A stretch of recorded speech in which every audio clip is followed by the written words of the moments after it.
Hey guys, something has come up today and I won't be able to make it into class, so I just wanted to record a short video here, give you a heads up on where we're at and what's going on this week. Just a quick announcement, I'm missing a few quizzes for Chapter 8 and 9. If you did not get those in, please do so. For those that have gotten those in, I did go back and take a look at your questions and answers, and if you got something right that should have been, or if you got something wrong that should have been marked right, I corrected that for you.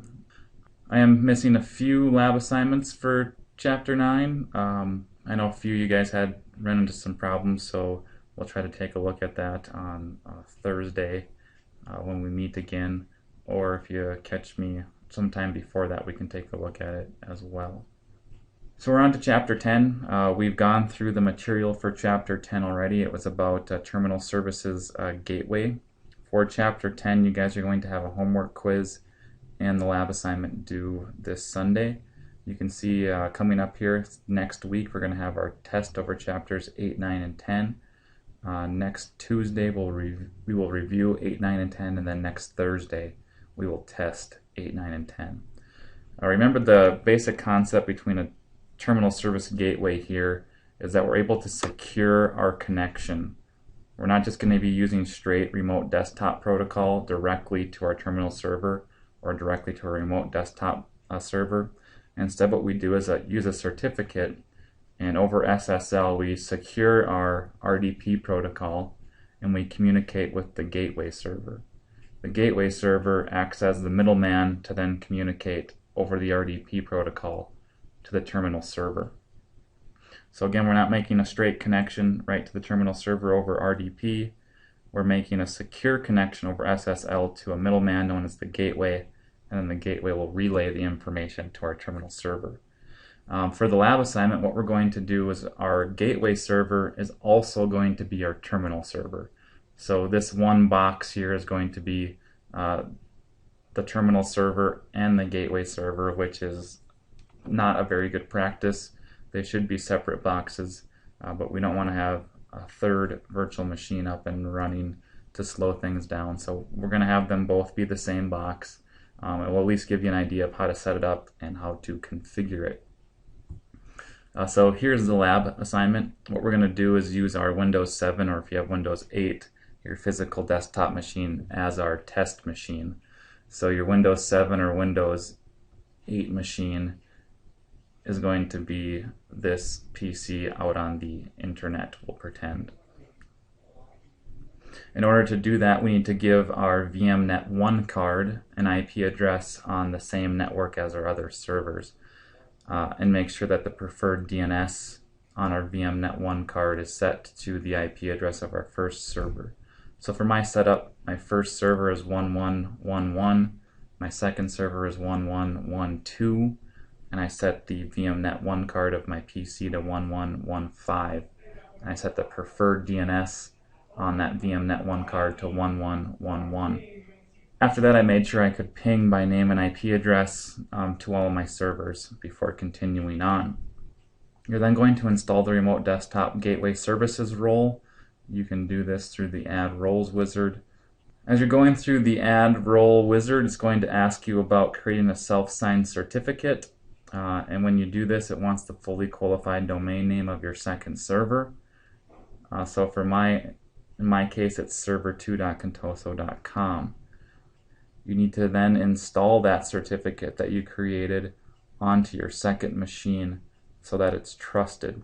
Otherwise, your connections will not work.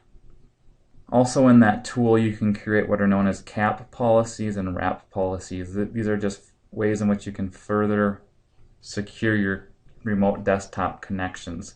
The CAP policy, the connection authorization policy, tells you which users and which computers can connect to the remote desktop gateway.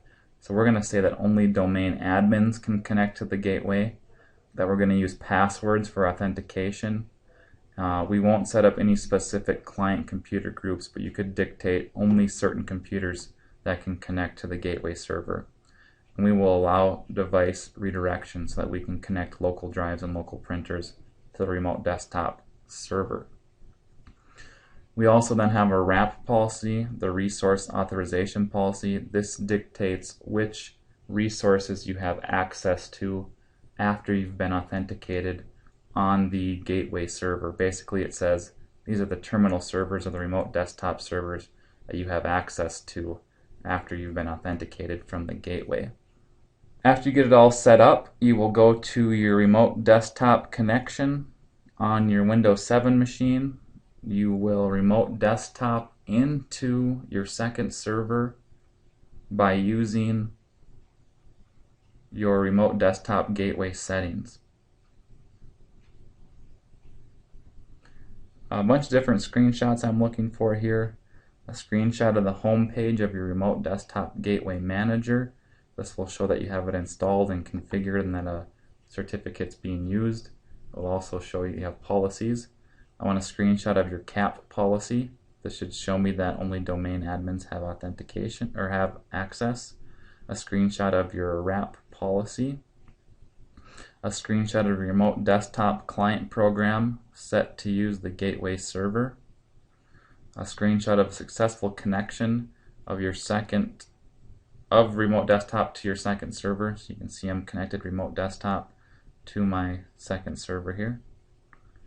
And then a screenshot proving the remote desktop connection is going through the gateway server.